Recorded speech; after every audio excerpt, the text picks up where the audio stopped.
पत्रिका खराब नहीं होती है, इस बात का आपको विशेषकर ध्यान रखना है।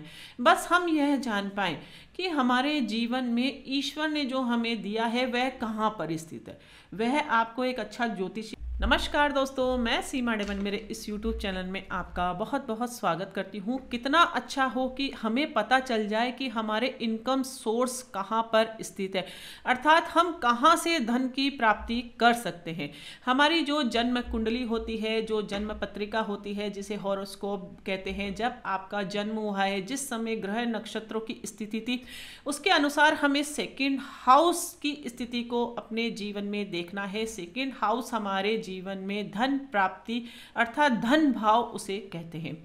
धन भाव आपके जीवन में जहां पर भी स्थित हो, अर्थात सेकंड हाउस का मालिक आपका कहाँ पर स्थित है, यह आपको देखना है। आपके सेकंड हाउस का मालिक जिस हाउस से कनेक्शन बनाएगा वहाँ से आपको जीवन में धन की प्राप्ति होगी।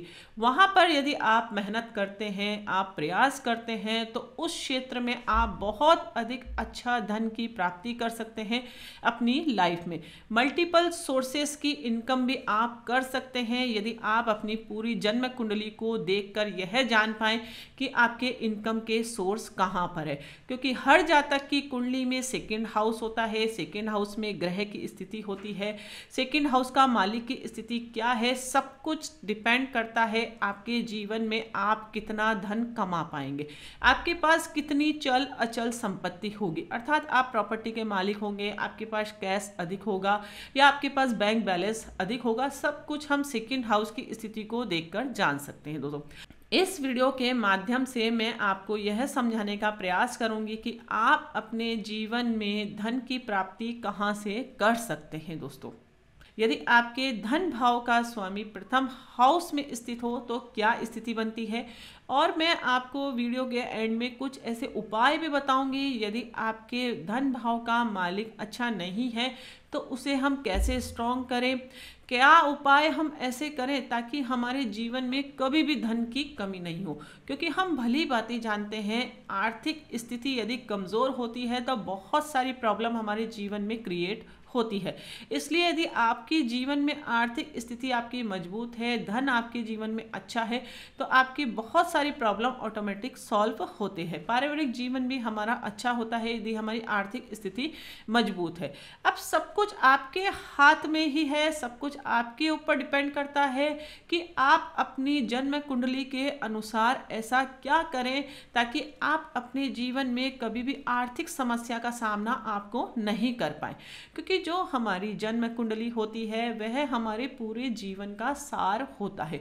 उसमें एक एक हाउस की जो जो स्थिति है, जो जो ग्रह उसमें स्थित है, कोई युति बनाकर बैठा है या कोई दोष है, सब कुछ उस चीज़ों का निवारण संभव है, लेकिन बशर्ते कि आप जीवन में उस चीज़ को कैसे यूज़ करते हैं। कोई भी जन्म कुंडली या जन्म पत्रिका खराब नहीं होती है, इस बात का आपको विशेषकर ध्यान रखना है।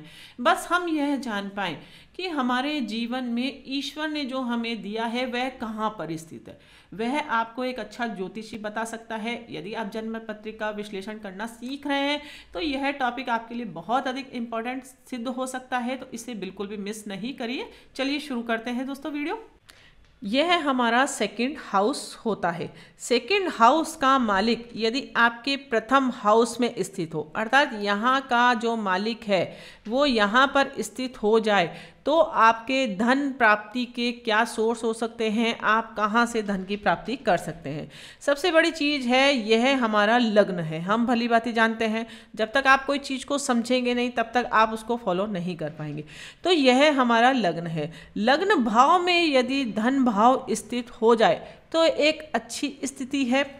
तो स्वयं के माध्यम से आप अपने जीवन में धन की प्राप्ति कर सकते हैं। एक लाइन में यदि हम प्रेडिक्शन करें तो आप सामने वाले जातक की किसी भी प्रकार की कुंडली हो, ऐसी स्थिति आप देखें कि सेकंड हाउस का मालिक प्रथम हाउस में स्थित है, तो वह अपनी मेहनत यानी कि वह जहाँ पर भी मेहनत अपनी करेगा स्वयं की करेगा। अब आपका प्रश्न होगा कि मेहनत तो सभी स्वयं करते हैं, नहीं, अपने दम पर। जैसे रहता है किसी को पैतृक संपत्ति मिलती है, कोई ऑनलाइन से धन अर्जित कर रहा है, कोई संतान पक्ष के माध्यम से धन अर्जित कर रहा है या उस हाउस से रिलेटेड कुछ काम कर रहा है, तो उसको धन की प्राप्ति होती है। ठीक है, लेकिन यदि प्रथम हाउस में है तो उसे अपनी मेहनत से धन की प्राप्ति होगी, अर्थात ना उसको पैतृक संपत्ति का इतना सहयोग प्राप्त होगा, ना उसको जीवन में अन्य कोई सोर्स उसके होंगे। जितनी मेहनत वो करेगा उसको उतना अधिक धन की प्राप्ति होगी। अब यहाँ पर जो आपके दृष्टियों का भी बहुत अधिक महत्व होता है। अब यहाँ पर यदि धन भाव का स्वामी कोई भी हो सकता है, उसकी 7वीं दृष्टि यहाँ पर हम जानते हैं कि यहाँ पर पड़ रही है, तो 7th हाउस से कनेक्शन होने पर भी वह धन की प्राप्ति कर सकता है, अर्थात वह अपनी पत्नी के माध्यम से भी धन की प्राप्ति कर सकता है, अर्थात पत्नी के माध्यम से या पत्नी के साथ मिलकर या पार्टनरशिप में कोई काम करके वह धन कमाए तो उसका अच्छा जीवन में इनकम सोर्स हो सकता है। और इसके अलावा डेली वेजेस की इनकम में यदि वह कोई काम कर रहा है, कोई ऐसा काम वह कर रहा है जिसमें रोज कस्टमर उसके पास आते हैं, तो वह काम उसका अच्छा चल सकता है, क्योंकि धन भाव की दृष्टि 7th भाव पर पड़ रही है। तो जो भाव जिस भाव से कनेक्शन कर रहा है और जो जहां पर दृष्टियां मार रहा है, उन हाउसेस से भी हम कनेक्शन करके पर्टिकुलर एक धन सोर्स जो होता है, इनकम सोर्स, वह हम पता कर सकते हैं दोस्तों। अब बात आती है मल्टीपल सोर्सेज भी यह जनरेट कर सकता है, क्योंकि स्वयं की पर्सनैलिटी है, स्वयं इसके यहाँ पर लग्न में स्थित है धन भाव का मालिक, तो वह अपने जीवन में मल्टीपल सोर्सेज भी कर सकता है। ये बहुत अधिक अच्छी स्थिति मानी जाती है धन की, कि जातक जितना अधिक प्रयास करेगा उसके लाइफ में उतना अधिक धन की वृद्धि होगी। तो सबसे मोस्ट इम्पॉर्टेंट चीज़ यही है कि जो आपका ग्रह का स्वामी बने, क्योंकि अलग अलग लग्न कुंडलियां बन सकती हैं, हम इस बात को जानते हैं, लेकिन सिंपल कॉन्सेप्ट यदि आप अपने दिमाग में रखेंगे तो आपके जीवन के लिए वह अच्छा होगा। एक एग्जांपल से मैं आपको समझा देती हूँ। इस प्रकार से आप देख सकते हैं, यह एक जन्म पत्रिका है। हम देखते हैं ये मिथुन लग्न की कुंडली है। अब इसमें धन भाव का स्वामी क्या बना? चंद्रमा। ये प्रैक्टिकली करके बता रही हूँ मैं आपको, इसलिए आपको यह कॉन्सेप्ट क्लियर होगा कि आप सामने वाले को कैसे प्रिडिक्ट कर सके।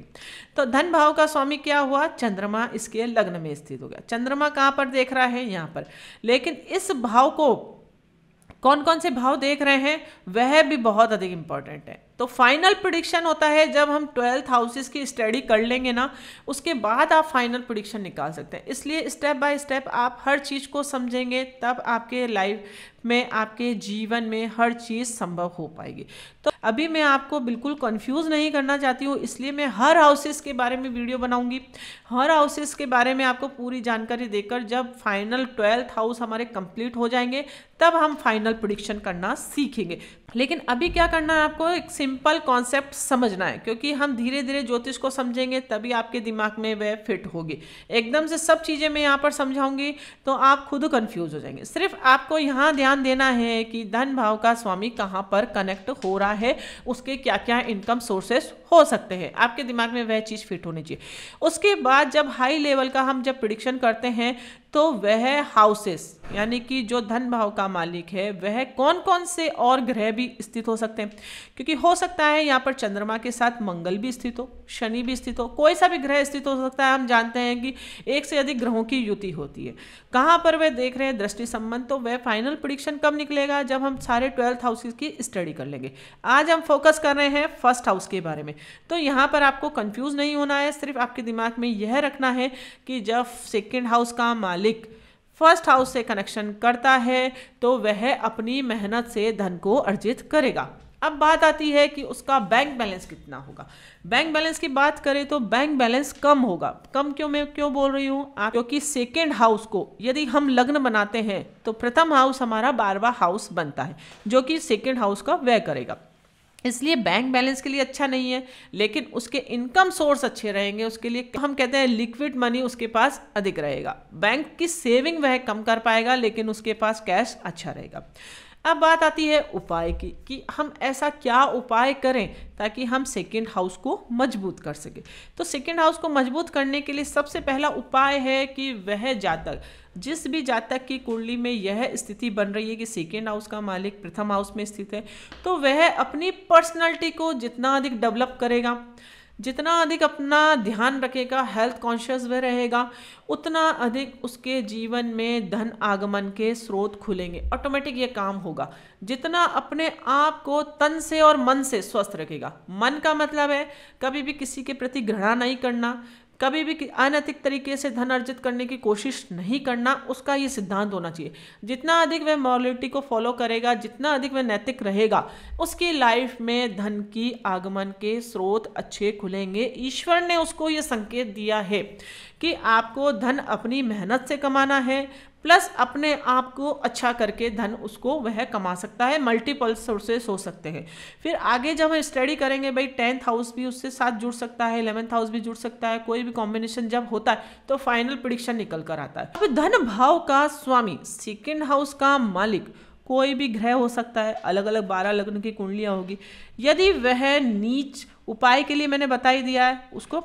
अब सबसे बड़ी चीज़ है, आपको प्रिडिक्शन करते समय क्या ध्यान रखना है, वह नीच का नहीं होना चाहिए, अस्त नहीं होना चाहिए, और यहाँ पर स्थित है नीच नहीं होना चाहिए, अस्त नहीं होना चाहिए, और डिग्री भी उसकी मजबूत होनी चाहिए, यानी कि कमज़ोर नहीं होना चाहिए। यानी कि 0 डिग्री, 1 डिग्री, 2 डिग्री का हुआ तो धन भाव के मालिक में ही यदि बल नहीं है तो फिर धन प्राप्ति कैसे होगी, तो उसे भी मजबूत हमें करना बहुत अधिक ज़रूरी है। फिर उपायों के माध्यम से जिस ग्रह का कॉम्बिनेशन बनता है उसके अकॉर्डिंग उपाय बताते हैं, लेकिन बेसिक उपाय यही है कि अपने आप को जितना अधिक वह मैनेज करके रखेगा, हेल्थ कॉन्शियस रहेगा, उसके जीवन में धन की प्राप्ति के स्रोत खुलते रहेंगे। ईश्वर की कृपा उसके ऊपर होती रहेगी यदि वह इस चीज़ को मैनेज करके रखता है। तो दोस्तों, आई होप आपको ये वीडियो बहुत अधिक पसंद आया होगा। यदि वीडियो अच्छा लगे तो इसे लाइक करें, दूसरों के साथ अधिक से अधिक शेयर करें, और एस्ट्रोलॉजी से रिलेटेड महत्वपूर्ण जानकारियाँ प्राप्त करने के लिए आप मेरे इस चैनल को सब्सक्राइब करके ज़रूर रखिए। तो मिलते हैं नेक्स्ट वीडियो में दोस्तों।